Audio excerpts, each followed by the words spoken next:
تو اس لیے حضرت امیر معاویہ کی نیت پہ اگر کوئی شک کرتا ہے کہ معاذ اللہ ثم معاذ اللہ کہ انہوں نے بدنیتی سے یہ کام کیا تھا،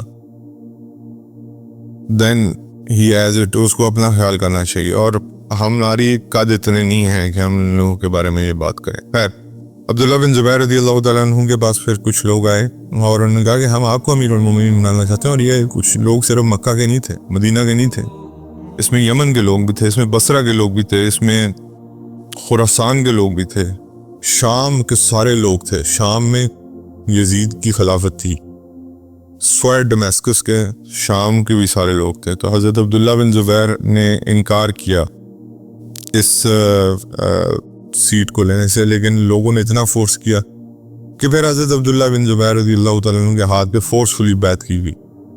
تو حضرت عبداللہ بن زبیر کی خلافت قائم ہوئی مکہ مکرمہ میں. اب یہ دو اگین پرابلم کھڑی ہو گئی یہاں پہ. تو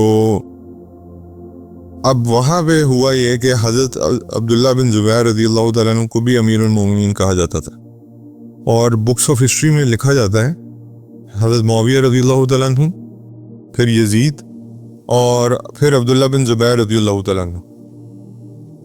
ابن کثیر رحیم اللہ نے بھی اس کو لکھا ہے، ابن حتیر رحیم اللہ نے بھی اس کو لکھا ہے، اور الطبری جو ایک ہسٹری کی کتاب ہے اس میں بھی بڑی اوتھینٹک کتاب ہے الطبری جو ہے، اس میں بھی یہی لکھا گیا ہے کہ یزید کے بعد جو خلیفہ تھے وہ عبداللہ ابن زبیر تھے.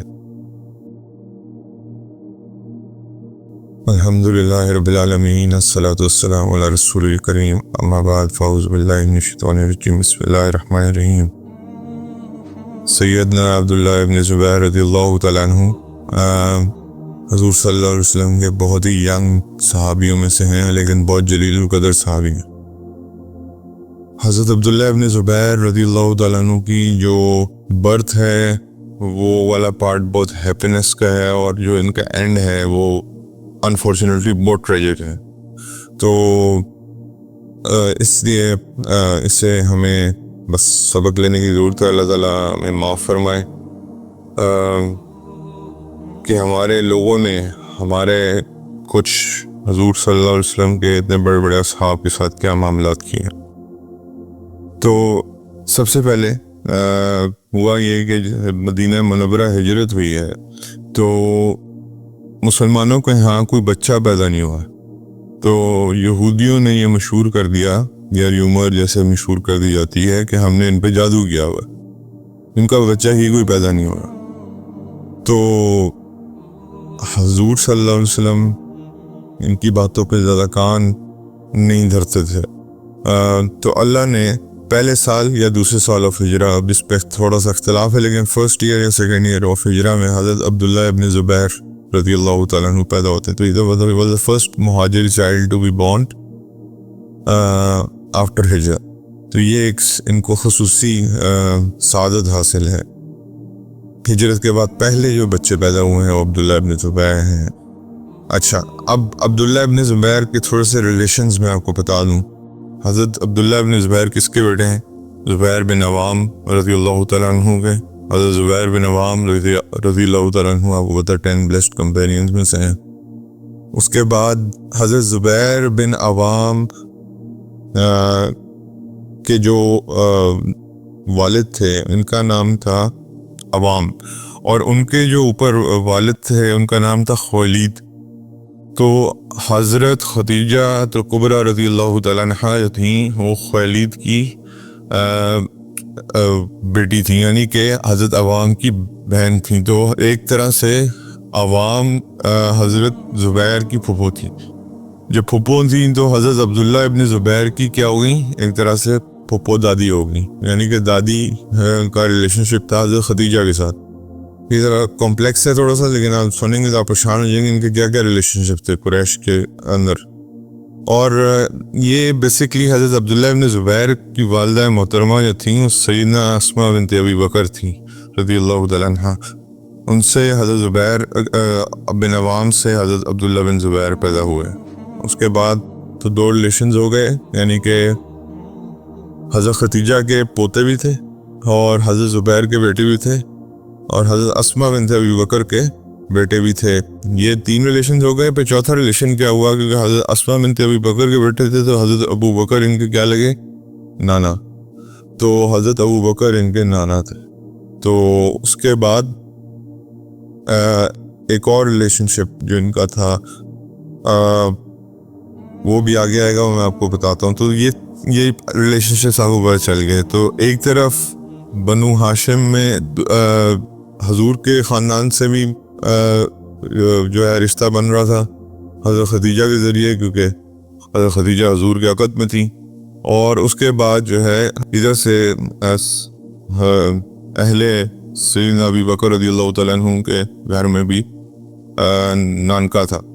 اس کے بعد جب یہ پیدا ہوئے تو ان کو حضور کے پاس لے کے گیا اور وہاں جا کے غریب آدھا بچے پیدا ہوتے تھے. تو آپ کو پتہ ہے کہ سب سے پہلے نبی کریم صلی اللہ علیہ وسلم کو واسطے کو لے کے جایا جاتا تھا. تو حضرت محمد صلی اللہ علیہ وسلم نے کہا کہ ان کا نام میں رکھوں گا, اور میں ان کا نام رکھوں گا ان کے نانا کے نام پہ. اور ان کے نانا کا نام کیا ہے؟ اب دادا کا نام تو عوام ہے, نانا کا نام کیا تھا؟ ابو بکر. لیکن ابو بکر کا اصل نام کیا تھا؟ عبداللہ ابن عثمان. تو حضرت ابو بکر کے نام پہ حضرت عبداللہ بن زبیر کا نام رکھا گیا, یعنی کہ عبداللہ ابن زبیر.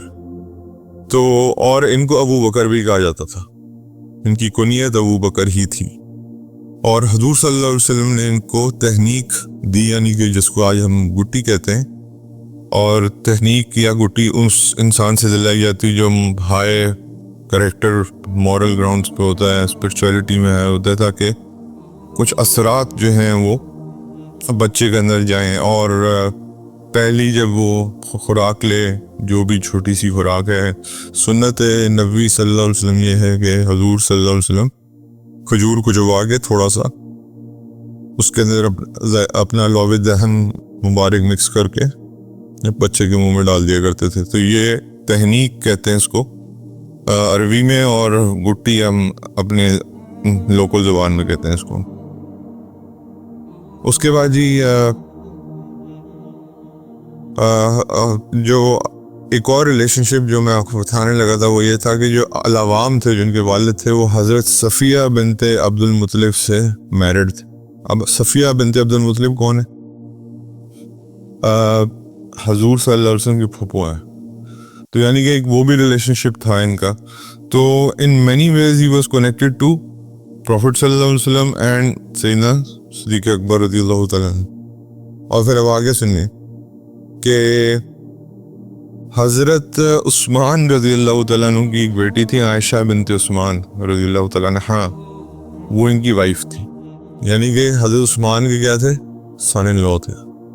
تو حضرت عثمان کے ساتھ بھی تعلق تھا, اور پھر سیدنا علی رضی اللہ تعالیٰ عنہ کے ساتھ بھی تعلق تھا. اور وہ کیسے کہ بعد میں زندگی میں انہوں نے حضرت سیدنا علی رضی اللہ تعالیٰ عنہ کی گرینڈ ڈاٹر نفیسہ بنت حسن, یعنی کہ حضرت حسن کی بیٹی نفیسہ بنت حسن ابن علی رضی اللہ تعالیٰ عنہ سے نکاح کیا. تو حضرت علی کے بھی داماد ایک طرح سے, اور حضرت حسن کے بھی داماد تھے. تو ایک ایسا ریلیشن شپ تھا کہ ان کے اتنے ریلیشن شپس تھے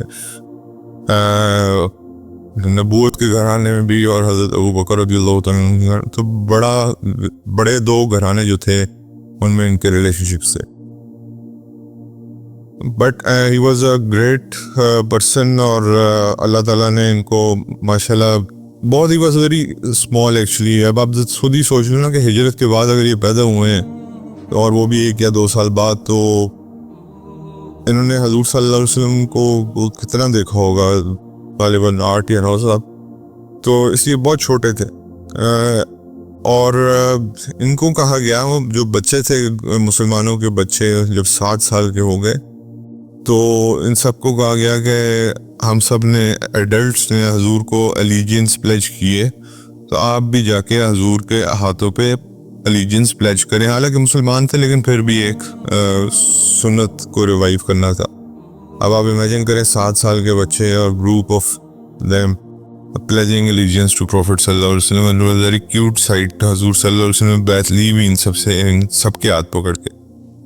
اور اس کے بعد جو ہے حضرت عبداللہ ابن زبیر رضی اللہ تعالیٰ عنہ کہتے ہیں کہ مجھے یہ مومنٹ اپنی ڈیتھ تک یاد رہا کہ میں نے حضور کے ہاتھ پہ بیعت کی تھی. ان کی جو خصوصیت تو بہت ساری تھیں، لیکن جو اس ٹائم میں بیان کی جاتی ہیں وہ یہ ہے کہ نماز صلاح ان کی بڑی پرفیکشن کے قریب تھی. اور جب رکوع میں جاتے تھے تو رکوع اتنا لمبا ہوتا تھا کہ ان کی کمر مبارک پہ بیٹھ کے آ کے وہ برڈز بیٹھ جایا کرتے تھے. اتنا سٹل رکوع کہ اور اتنا زیادہ خشوع کا لیول کہ پتہ ہی کچھ نہیں ہے. ہل بھی نہیں، مطلب کہ تھوڑا سا بھی بندہ ہلے تو برڈ نہیں بیٹھتی. برڈ اس وقت بیٹھتی ہے جب بالکل ایک چیز کیا ہوتی ہے سٹل، جیسے درخت ہوتا ہے، درخت پہ برڈز بیٹھتے ہیں. تو ان کی کمر مبارک پہ برڈز بیٹھ جایا کرتے تھے. اور جب یہ سجدہ کرتے تھے تو لوگ ارد گرد سے پاس جب کرتے تھے تو وہ سمجھتے تھے کہ یہ پائل آف کپڑا پڑا ہوا ہے. ان کو پتہ نہیں چلتا تھا کہ کوئی انسان ہے. سجدے کی کنسنٹریشن ایسی ہوتی تھی، اس میں بھی کوئی ہل جل نہیں ہوتی تھی. ایسے لگتا تھا جیسے صرف ایک پائل پڑا ہوا ہے کپڑوں کا. اور پھر بہادری میں بھی بے مثال تھے. آگے بہادری کے جوہر انہوں نے بعد میں دکھائے جب خلفائے راشدین آئے کہ حضور صلی اللہ علیہ وسلم کے زمانے میں تو ان کو موقع ہی نہیں ملا کسی جنگ لڑنے کا، کیونکہ he was just 9. مطلب کہ آپ خود ہی اندازہ کر لیں، حضور 10 ہجری میں اللہ کو پیارے ہوئے ہیں، تو نہ بدر میں شریک ہو سکتے تھے، نہ احد میں ہو سکتے تھے، نہ خندق میں ہو سکتے تھے. تو کسی جنگ میں شرکت نہیں تھی. اور ایک اور ان کی خاصہ کیا تھا کہ اپنے فیملی ٹائز کو بہت اچھا مینٹین کرتے تھے. اپنی خالاؤں کو اسپیشلی بہت عزت بخشتے تھے. اور ان کی خالہ کون تھی؟ حضرت اسماء بنت ابی بکر کی بہن حضرت عائشہ رضی اللہ تعالیٰ عنہا. ایک اور حضور کے ساتھ رشتہ نکلتا ہے اور حضرت عائشہ کا ساتھ، یعنی کہ آپ دیکھ لیں کہ کتنے سارے ریلیشن شپس تھے. اس کے بعد یہ ان لوگوں کو بھی پتہ ہو سکتے ہیں جن کو اپنا فیملی ٹری سے ذرا پتہ ہے کہ ہمارے ریلیٹیوز کون کون ہیں. تو اللہ معاف کرے، آج اگر کزنز جو ہیں ان کو اپنے کئی سیکنڈ کزنز کا بالکل آئیڈیا بھی نہیں ہوتا. فرسٹ کزنز چلیں تھوڑا بہت پتہ ہے، لیکن سیکنڈ کزنز کا بالکل ہی آئیڈیا نہیں ہوتا. اور یہ اگر ان کی خاصہ یہ تھا کہ یہ نہیں دیکھتے تھے کہ کوئی رچ ہے یا پور ہے، اسپیشلی پور ریلیٹیوز کے پاس زیادہ جایا کرتے تھے. اور ہمارا خاصہ یہ ہے کہ ہم رچ ریلیٹیوز کے پاس جاتے ہیں اور پور کو پوچھتے نہیں. اللہ تعالیٰ ہمیں اس پہ معاف فرمائے. اصل میں دیکھیں، خاندان والوں کے ساتھ کوئی بھی کام کرنے کے دو فائدے ہیں. ایک یہ کہ آپ کو صلہ رحمی یعنی کہ خاندان سے جوڑنے کا ثواب بھی ملتا ہے، اور دوسرا صدقے کا ثواب بھی ملتا ہے. اس کے بعد اللہ کے نبی نے عبداللہ بن زبیر رضی اللہ تعالیٰ عنہ میں خصوصی دعائیں مانگی. اور اب اللہ کے نبی دنیا سے رخصت ہو گئے.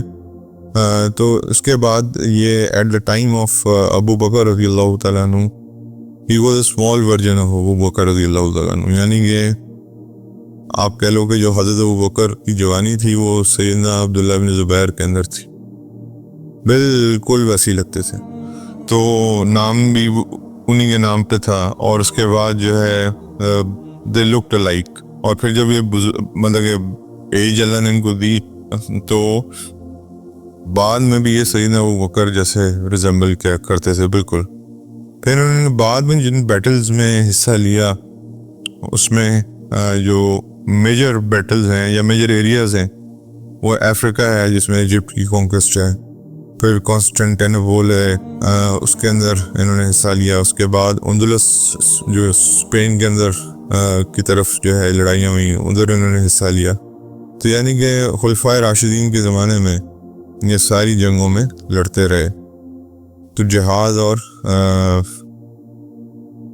بریوری ان کا ایک اور خاصہ تھا. اس کے بعد انفارچونیٹلی ایک ٹائم آیا جب یزید became the خلیفہ.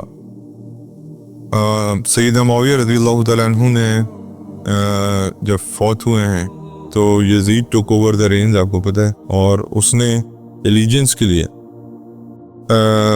کچھ لوگوں کو بھیجا کہ مکہ اور مدینہ سے ایلیجنس لی جائے میری. 5 لوگوں نے انکار کیا. 5 people. حضرت عبداللہ ابن زبیر was one of them. عبد الرحمن بن ابو بکر was one of them. حضرت عبداللہ ابن عمر was one of them.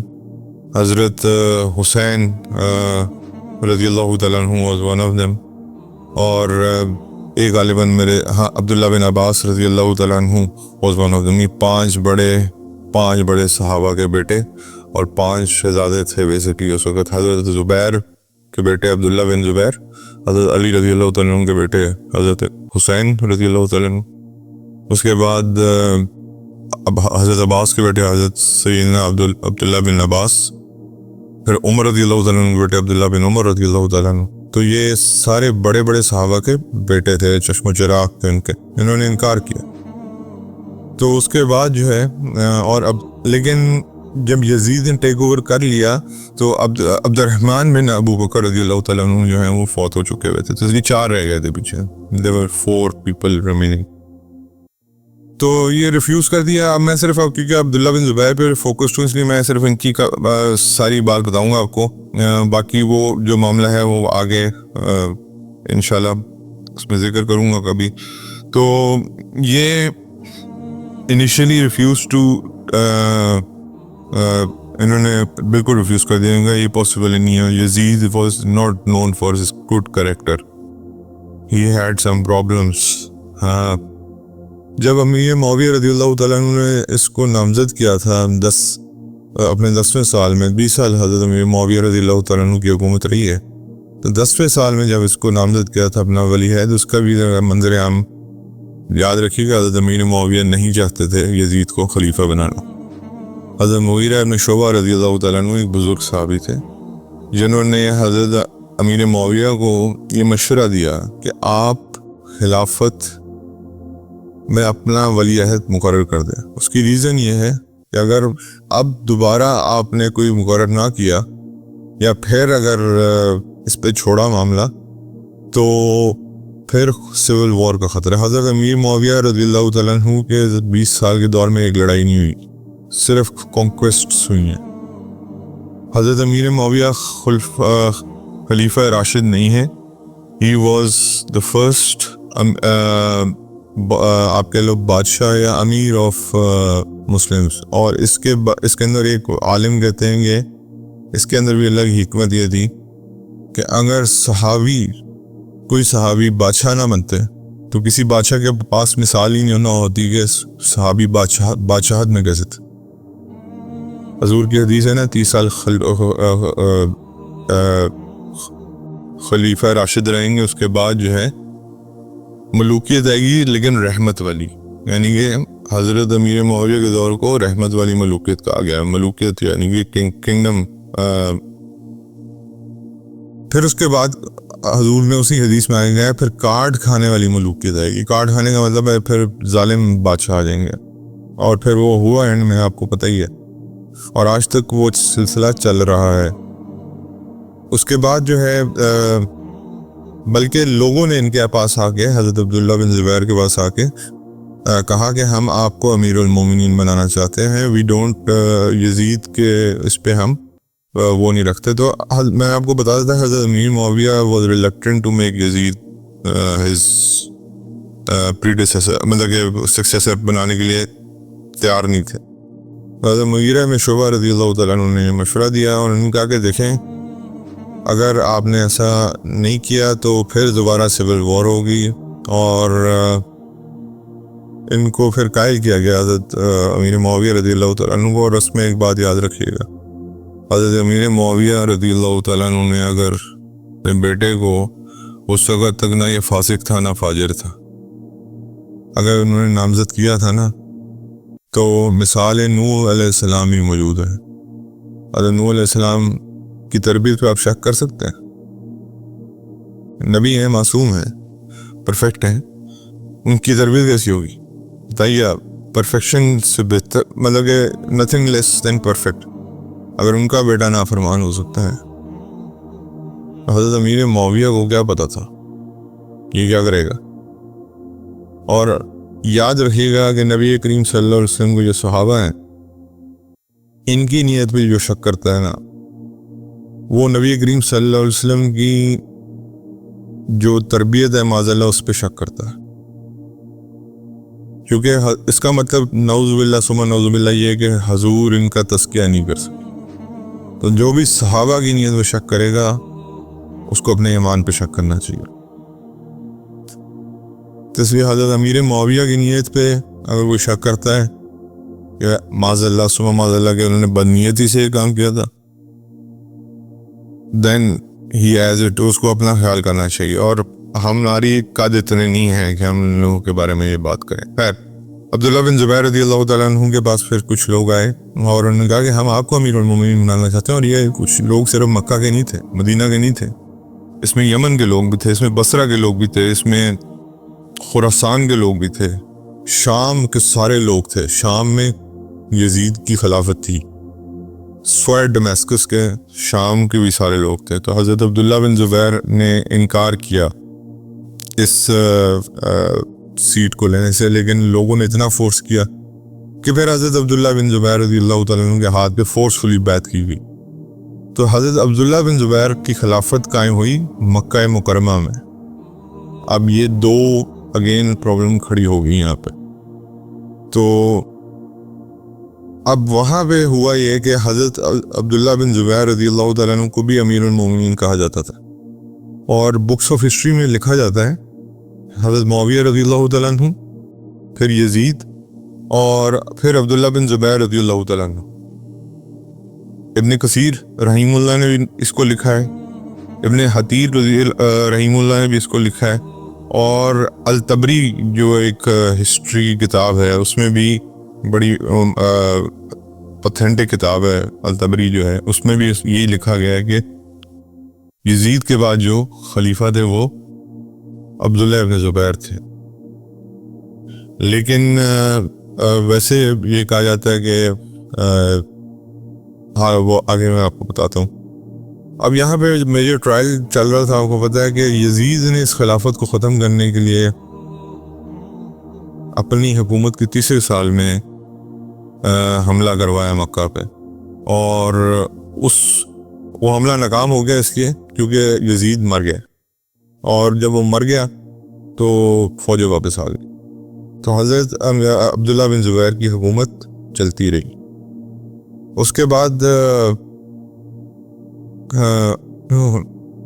عمر بن عبدالعزیز رحیم اللہ مجدد بھی تھے اپنے زمانے کے، اور مدامی صدی کے مجدد.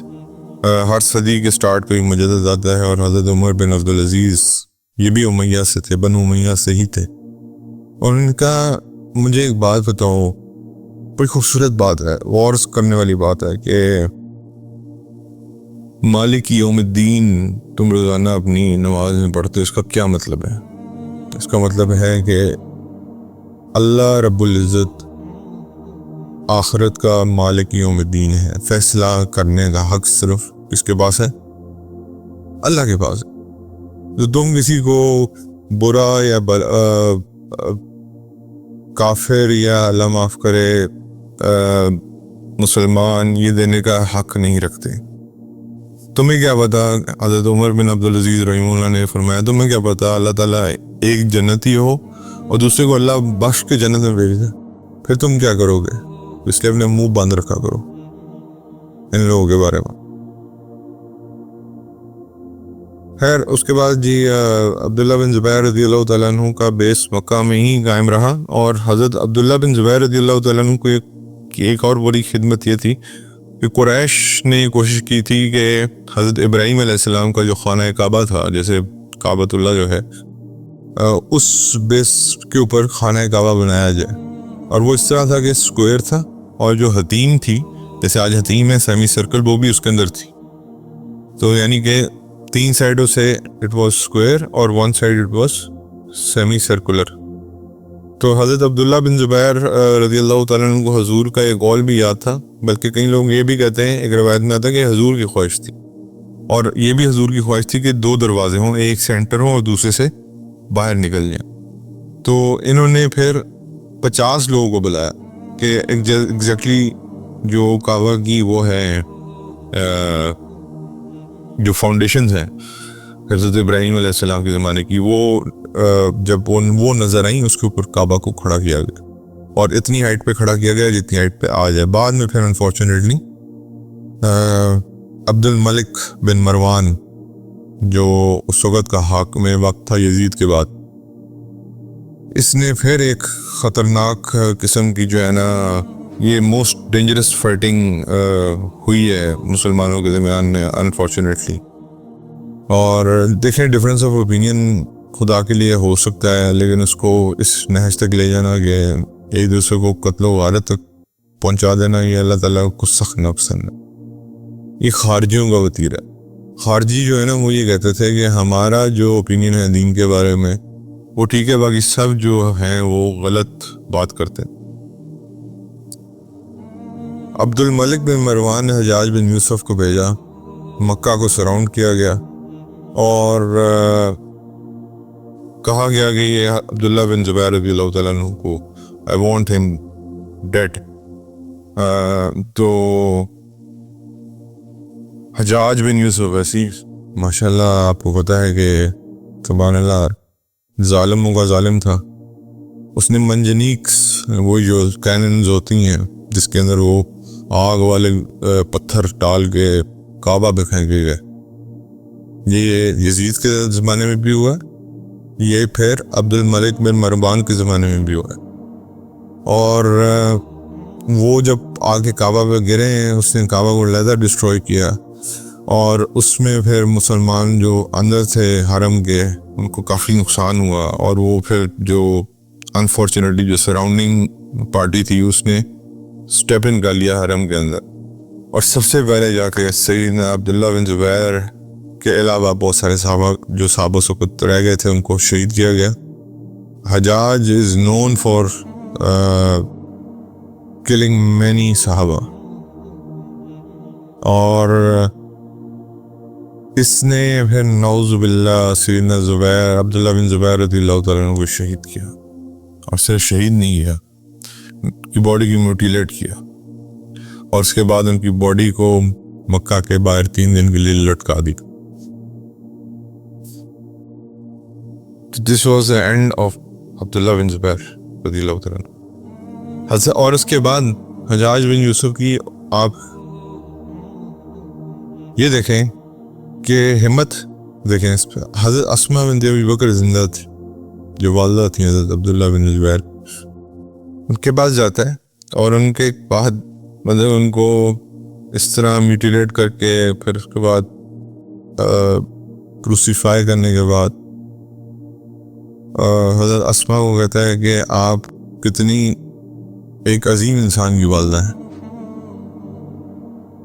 ابھی قتل کر کے آیا، میوٹیلیٹ کر کے آیا، اور حضرت اسماء کو کیا کہہ رہا ہے، اور کہتا ہے مجھے عبد الملک بن مروان کا یہ حکم ہے کہ او مدر کر کے بات کر رہا تھا، امتی تو حضرت اسماء کے لک آفٹر کریں، آپ کے لیے میں کیا کر سکتا ہوں، مجھے حکم کریں.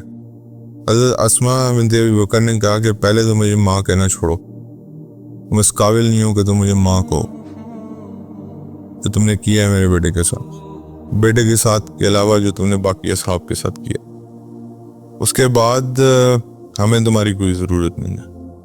حضرت اسماء بنت ابی بکر کی ایک مشہور حدیث ہے، اور وہ یہ ہے کہ بنو ثقیف سے تھا یہ حجاج بن یوسف. بنو ثقیف از طائف بیسیکلی، آپ کو بتایا تھا میں نے. تو بنو ثقیف میں طائف کا جو قبیلہ ہے وہ تھا بیسیکلی. حضرت اسماء بنت ابی بکر کہتی کہ ہم نے اللہ کے نبی سے سنا کہ تم بنو ثقیف میں ایک ظالم دیکھو گے اور ایک کذاب دیکھو گے. کذاب ہم نے دیکھ لیا، ظالم تم ہو. اور کذاب جو ہے وہ کچھ علماء کا کہنا یہ ہے کہ مختار ثقفی جو تھا، جس کو بعد میں کئی لوگوں نے ہیرو بنا کے پریزنٹ کیا کہ مختار ثقفی جو ہے وہ اس نے اہل بیت کے قاتلوں کا بدلہ لیا ہے. وہ ٹھیک ہے، وہ ایک علیحدہ چیز ہے، لیکن بعد میں اس نے نبوت کا دعویٰ بھی کر دی، اور وہ کہتا تھا میرے پاس جبرائیل آتے ہیں. تو یہ ہماری انفارچونیٹلی ایک بیڈ ہسٹری ہے اس معاملے میں. اور یاد رکھیے گا بہت ساری چیزیں تھیولوجیکلی ہمارے پاس نہیں آ رہی ہیں، کیونکہ قرآن اور حدیث کا سلسلہ ختم ہو چکا ہوا تھا. حضور صلی اللہ علیہ وسلم کے بعد سے ہی منقطع تھا، تو اس لیے بہت ساری چیزیں ہسٹورینز لکھتے ہیں، اور ہسٹورینز کین بی رانگ. اللہ اور اس کے رسول غلط نہیں ہو سکتے، ہسٹورینز کو جو ملتا ہوگا وہ لکھ دیتے ہوں گے. تو اس لیے 74 ہجری میں، یعنی کہ ان کو کتنی اللہ نے عمر دی؟ تقریباً 73 سال، 73 ایئرس کی ایج دی، اور یہ شہید ہوئے. اور اس کے بعد جو ہے لیکن لیسن لرنڈ اس کہ میں اور آپ جو ہے صحابہ کے بارے میں اپنا منہ بند رکھیں. جو ان کے اختلاف تھے وہ ان کو پتہ ہوں گے، میرا اور آپ کا کوئی کام نہیں. اب سیدنا علی رضی اللہ تعالیٰ عنہ یہ فرما رہے ہیں، وہ جو غیل کے بارے میں ایک آیت ہے قرآن میں، یہ آیت لگتا ہے کہ میرے لیے، عثمان رضی اللہ تعالیٰ عنہ کے لیے، یا طلحہ رضی اللہ تعالیٰ عنہ کے لیے، اور زبیر رضی اللہ تعالیٰ عنہ کے لیے نازل ہوئی ہے. اللہ تعالیٰ ہمارے دلوں سے غل نکال دے گا، اور ہم ایک دوسرے کے سامنے جو ہے وہ جنت میں ہم ایسے ہی بیٹھے ہوں گے جیسے بھائی بیٹھے ہوتے ہیں. تو یہ جو ڈفرینسز ہیں وہ اس وقت انفارچونیٹلی ہو گئے، اور حضرت علی کو ٹائم ہی نہیں ملا 5 سال. تو انفارچونیٹلی حضرت علی کا دور سب سے ٹیسٹنگ دور تھا. اللہ تعالیٰ نے ان کے اوپر امتحان ڈالا، اور بعد میں پھر حضرت علی بڑے ڈپریس بھی رہے اس معاملے میں کہ یہ مسلمانوں نے کیا کیا آپس میں. کہ حضرت علی نے وہ دور بھی دیکھا ہوا تھا جو حضور کا دور تھا، پھر انہوں نے حضرت ابوبکر کا دور بھی دیکھا، پرائم بھی دیکھی، پھر ڈاؤن فال بھی دیکھی. حضرت علی رضی اللہ تعالیٰ عنہ was one of those صحابی جنہوں نے اسلام کو ٹاپ بھی دیکھا اور پھر اس کو گرتے ہوئے بھی دیکھا. تو اس لیے ان کو زیادہ ڈپریشن ہوتا ہوگا. اس بندے جیسے ہم نے اسلام کو آج گرتے ہوئے دیکھ رہے ہیں، ہمیں عادت ہے کہ مسلمانوں کی کوئی عزت نہیں. لیکن یہی اگر مسلمان ملک عزت والے ہوتے اور بعد میں ذلیل ہو جاتے تو اس کی ایک علیحدہ جذبات ہونے تھے میرے اور آپ کے دلوں میں. تو اللہ تعالیٰ ہمیں ہدایت نصیب فرمائے.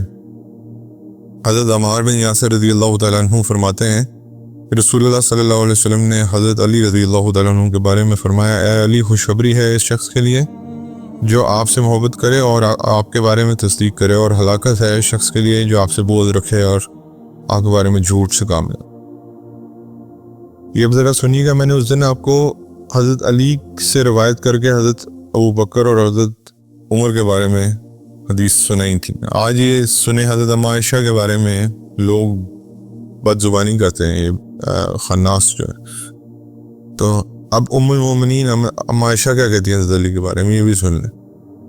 ام المومنین حضرت عائشہ رضی اللہ تعالیٰ عنہ سے مروی ہے کہ نبی کریم صلی اللہ علیہ وسلم جب غصے کے عالم میں ہوتے تو حضرت علی رضی اللہ تعالیٰ عنہ کے سوا آپ سے گفتگو کرنے کی کسی کی ہمت نہ ہوتی تھی. حضرت ابو ذر رضی اللہ تعالیٰ عنہ فرماتے ہیں، منافقین کو اللہ اور اس کے رسول کی تکذیب اور نمازوں سے پیچھے رہنے اور حضرت علی بن ابی طالب رضی اللہ تعالیٰ عنہ سے بغض رکھنے سے پہچانتے تھے. یعنی کہ منافقت کی نشانی میں سے ایک نشانی یہ بھی جو حضرت علی رضی اللہ تعالیٰ عنہ سے بغض رکھتا ہو. حضرت عبداللہ بن عباس رضی اللہ تعالیٰ عنہما فرماتے ہیں کہ رسول اللہ صلی اللہ علیہ وسلم نے ارشاد فرمایا کہ میں علم کا شہر ہوں، علی اس کا دروازہ ہے، اس لیے جو شہر میں آنا چاہے اس دروازے سے آئے.